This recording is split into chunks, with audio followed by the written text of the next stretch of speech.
பேரவைத் தலைவர் அவர்களே, புதுக்கோட்டை நகரத்துக்கு நுழைவாயிலாக 3 ரயில்வே லைன்கள் இருக்கின்றன.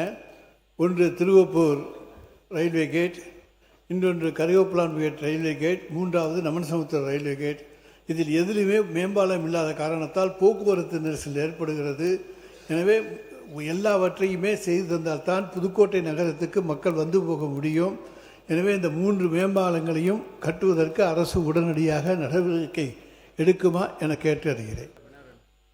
நம்மளுடைய சட்டமன்ற உறுப்பினர்கள் ஆல்ரெடி கவனத்திற்கு இது கொண்டு வந்திருக்காங்க. புதுக்கோட்டையில் மட்டுமல்ல, அனைத்து மாவட்டங்களிலும் ரயில்வே மேம்பாலங்கள் நிறைய இடத்துல இல்லைங்கிறத எங்களுடைய ஆய்வுக்கு உள்ளே வந்திருக்கு.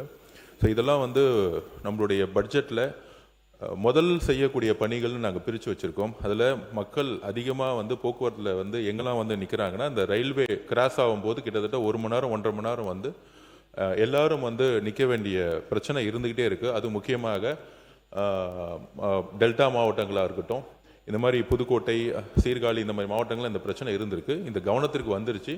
கூடிய விரைவில் எங்களுடைய முதல் பணியாக இந்த ரயில்வே மேம்பாலங்களை அனைத்து மாவட்டங்களிலும் கொண்டு வரதுக்கான பணியும் செய்கிறோம். அதுக்கப்புறம் ஒவ்வொரு மாவட்டத்திலையும் இந்த ரிங் ரோட்ஸ் பிரச்சனை இருக்குது, அதுவும் எங்களுடைய கவனத்துக்கு கொண்டு வந்திருக்காங்க. ஸோ அதையும் சட்டமன்ற உறுப்பினர்கள் இப்போ இந்த லாஸ்ட் 1 வாரமாக எங்களுடைய துறை சார்ந்த எங்களுடைய அதிகாரிகள் கிட்ட நம்ம கொடுக்க சொல்லியிருந்தோம்.